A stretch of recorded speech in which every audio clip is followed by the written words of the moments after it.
In their never-ending search for the miracle weapon, CIA operatives searched here in the remote mountain areas of southern Mexico for what up to then had been considered a myth.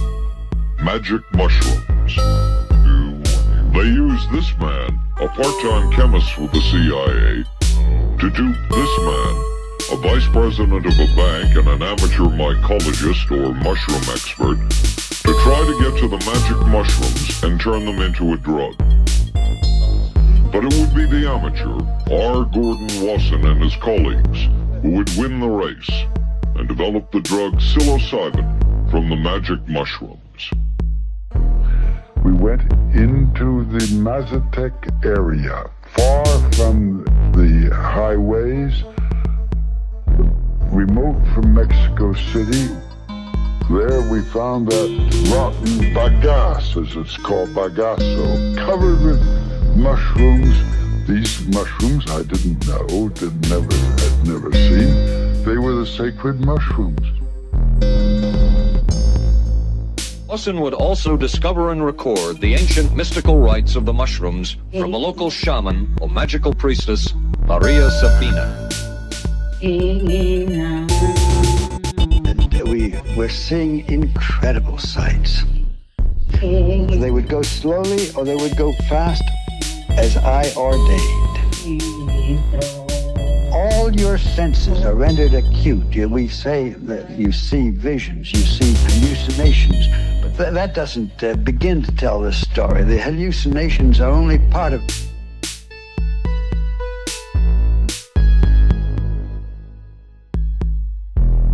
Word of Wasson's discovery reached the CIA quickly.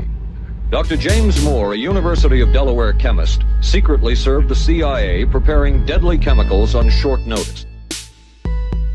Moore was instructed to get close to Wasson and accompany him on another trip to Mexico to get the magic mushrooms. Internal documents show the CIA felt a drug derived from the mushrooms could remain an agency secret.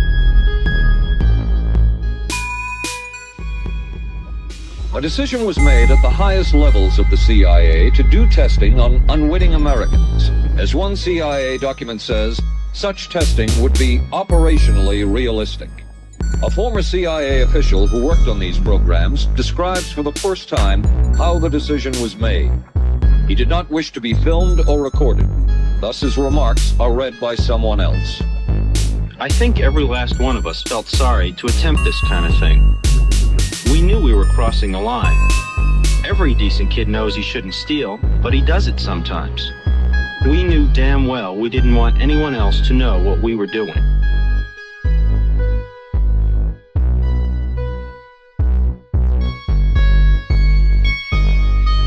The decision was made to do testing on unwitting victims.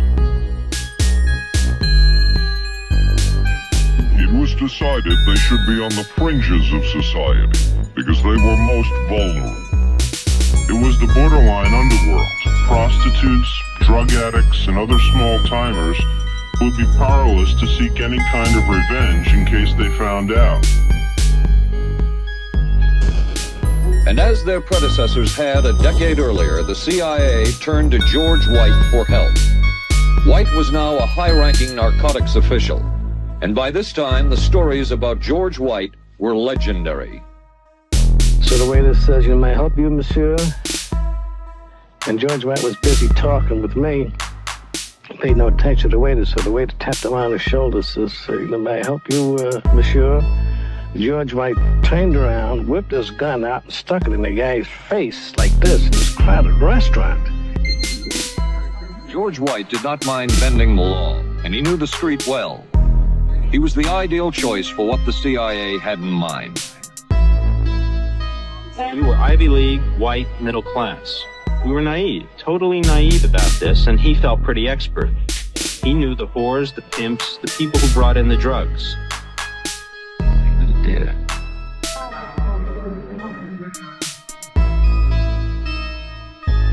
History will judge the role of the CIA and other intelligence agencies in unwittingly contributing to the counterculture of the 60s through their intense interest in LSD and other hallucinogenics. ABC News Close-Up will continue in a moment.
The CIA was not the only government agency interested in the possibilities LSD and other drugs presented for mind control.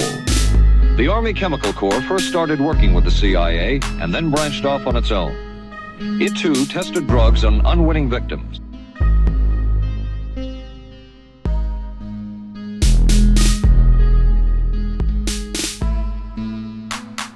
From a previously classified deposition of Dr. James Cattell, who administered the mescaline derivative, on the purpose of the drug testing, to produce symptoms similar to those that you see in schizophrenia, on how much the patient knew about all this.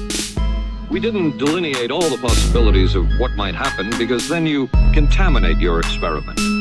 Cattell then relates that he never even knew what drug he had given Harold Blauer because of the secrecy of the Army experiments. We didn't know whether it was dog piss. This was secret. This was a secret. We weren't in on it. We asked Blauer's daughter Elizabeth for her reaction. What? How can anybody react to that? I mean, it is so far from what you'd expect from a human being, never mind a doctor, never mind a professional specialist who's supposed to care about people's minds. It's unbelievable. A suit filed by Elizabeth Barrett. Other Army experiments continued on mental patients around the country. Work done at the Tulane Medical Center in New Orleans involved several drugs, hallucinogenics, and electrodes implanted in the brain.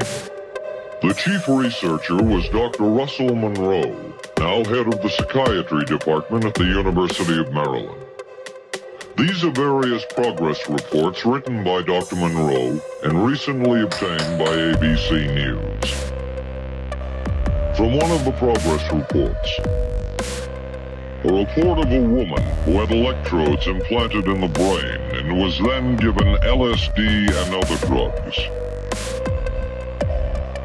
She became agitated, cried, lapsed into a trance-like state. They have 1949.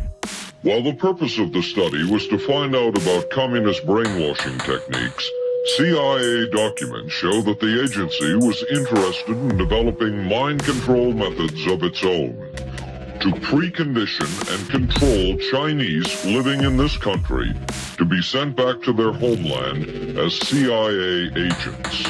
What do you think they were looking for? Well, I think they weren't looking for agents or anything like that. I don't see a path that guarantees safety. That we're entering a period of great uncertainty where we're dealing with things we've never dealt with before. And normally the first time you deal with something totally novel, you get it wrong. And we can't afford to get it wrong with these things. Can't afford to get it wrong. Why? Well, because they might take over. Take over from humanity. Yes, that's a possibility. If we could stop them ever wanting to, that would be great. But it's not clear we can stop them ever wanting to. Geoffrey Hinton told us he has no regrets. Well, the risks are having a whole class of people who are unemployed and not valued much because what they used to do is now done by machines. Other immediate risks he worries about include fake news, unintended bias in employment and policing, and autonomous battlefield robots. Really take facial recognition to commercial quality. That's why in Beijing today you can pay for your KFC with a smile. It's a technology prized by the government, like this program in Shenzhen to discourage jaywalking. Offenders are shamed in public and with facial recognition can be instantly fined. Critics warn that the government and some private companies have been building a national database from dozens of experimental social credit programs. The government wants to integrate all these individual behaviors or operations records into some kind of a matrix and compute out a single number or set of numbers associated with an individual citizen, and using that to implement a incentive or punishment system. A high social credit number can be rewarded rewarded with discounts on bus fares. A low number can lead to a travel ban. Some say it's very popular with the Chinese public that wants to punish bad behavior. Others see a future that